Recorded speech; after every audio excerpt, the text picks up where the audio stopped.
Big Z Reviews. Night Country is the newest season of True Detective, and it is definitely fighting for to be at the top of my list for my favorite of the True Detective series. I'm working on this new case. A missing scientist. Found on the edge of the villages. Frozen solid. What do you want? It's been 6 years. Why are you here? Because we both know what really happened. And you need my help.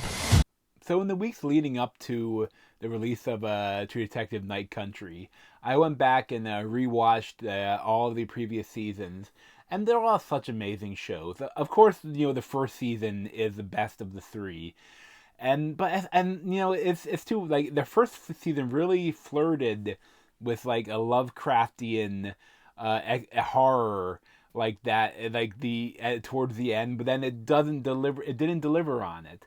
It held back and just made it a fully human story of just shitty humans.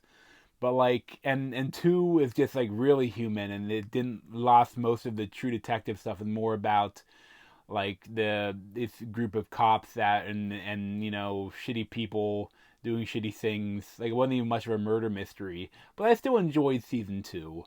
Then season three was really good, and it's really interesting.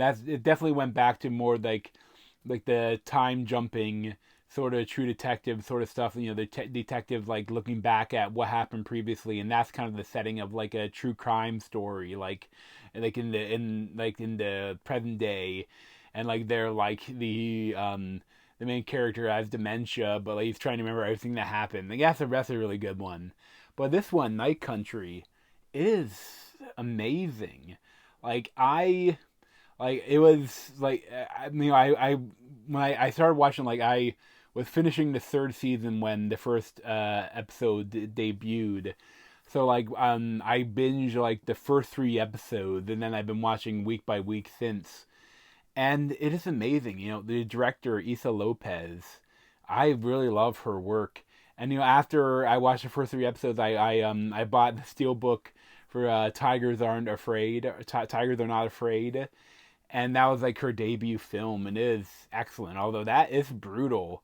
Tigers Are Not Afraid. That it's like main story of that.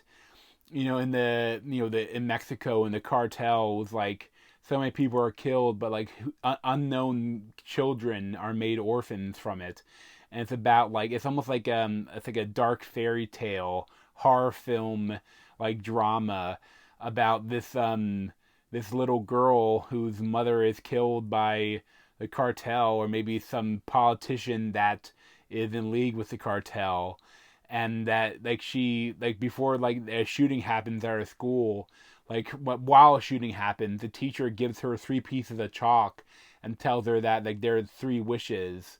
Like is that and like and in this thing, like each time she makes a wish, something horrible happens. Like her first wish is that my mother comes back, but she comes back as a ghost.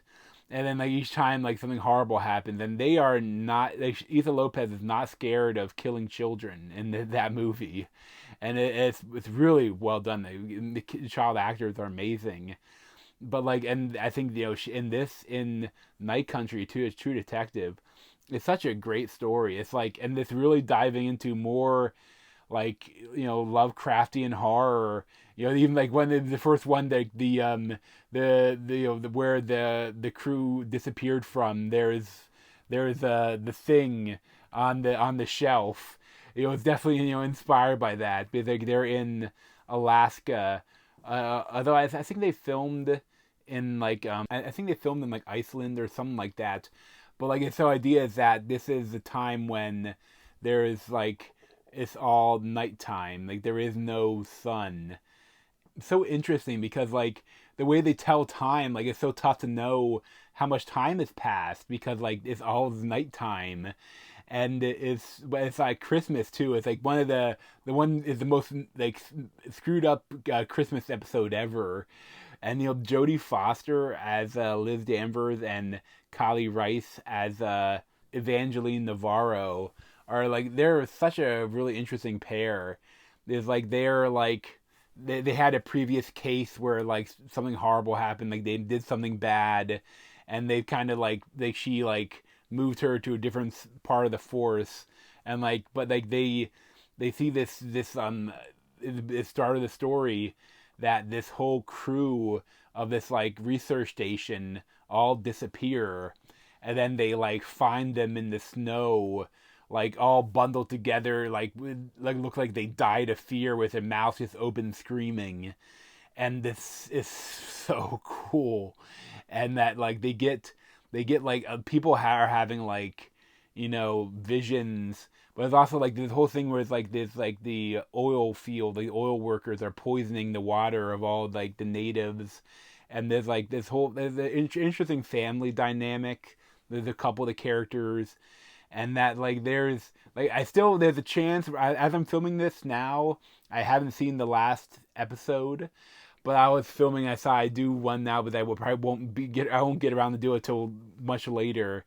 But there's still a chance that there could be something where it's not actually supernatural. I hope that does do something that is still supernatural. But the thing is that a person, before they all disappeared, he just goes she's awake.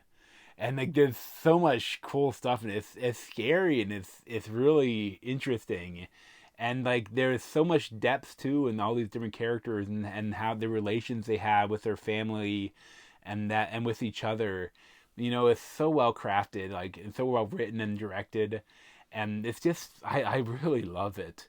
It's such an excellent show. It's such an excellent series, and it continues it's on par with the first season.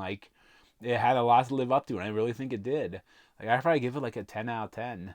But thanks for watching. If you want to see more of me, you can subscribe down below. Thanks.